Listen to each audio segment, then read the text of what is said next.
সেনাবাহিনীর একজন অবসরপ্রাপ্ত কর্মকর্তা জানান, এই ধরনের মতবিনিময় সাধারণত বড় কোনো ঘটনা ঘটলে হয়ে থাকে, যেমন বিডিআর পিলখানা বিদ্রোহের পর এমন মতবিনিময় আয়োজন করা হয়েছিল। প্রিয় দর্শক, আসসালামু আলাইকুম। আপনারা হয়তো বুঝতে পারতেছেন আমি কী নিয়ে কথা বলতে যাচ্ছি, বা আমার হয়তো ভিডিওর টাইটেল দেখে আপনারা হয়তো ভিডিওটা ক্লিক করছেন। নিউজটি নেওয়া হয়েছে বাংলা আউটলুক, একটা অনলাইন নিউজ পোর্টাল থেকে।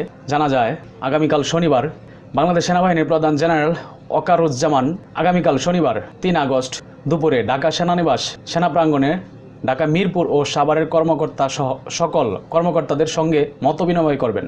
সেনা সদস্য এক জরুরি বার্তায় এই মতবিনিময়ে ঢাকা মিরপুর ও সাভার সেনানিবাসে থেকে মোতায়েনকৃত সকল কর্মকর্তাদের শারীরিকভাবে কমপ্লিট পোশাকে উপস্থিত থাকার নির্দেশ দেওয়া হয়েছে। অন্তঃবাহিনী জনসংযোগ পরিদপ্তর বা আইএসপিআর পক্ষ থেকে এই বিষয়ে আনুষ্ঠানিকভাবে কিছু জানানো হয়নি। ঢাকা ও সাভার সেনানিবাসের বাইরে অন্য সকল এরিয়া ফরমেশ ও স্টেশনের কর্মকর্তাদের অনলাইনের মাধ্যমে এই মতবিনিময়ে অংশগ্রহণ করবেন, মানে এটা জানানো হয়েছে।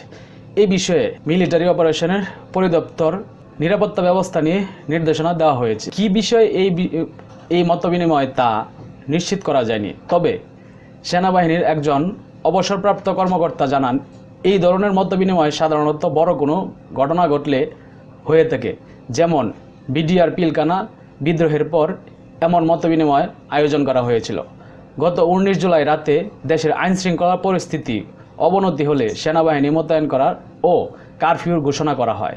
এরপর রাজধানীর মোহাম্মদপুরের একটি সেনাদলকে বিক্ষোভ দমনে গুলি ছুড়তে দেখা যায়।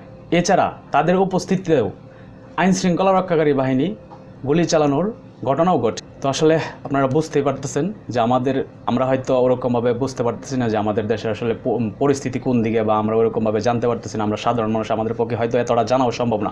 কিন্তু আমরা দেশের যে বর্তমান পরিস্থিতি দেখতেছি, বা ছাত্রদের প্রতিনিয়ত যেভাবে ছাত্রদের উপর এই ধরনের নৃশংসতা চলতেছে, এবং ছাত্ররা যেভাবে একের পর এক মারা যাইতেছে, এটা আসলে আমাদের সরকার প্রধান বা আমাদের দেশের রাষ্ট্রীয় পরিচালনা যারা করেন তারা কি বুঝতে পারতেছেন কিনা আমি জানি না।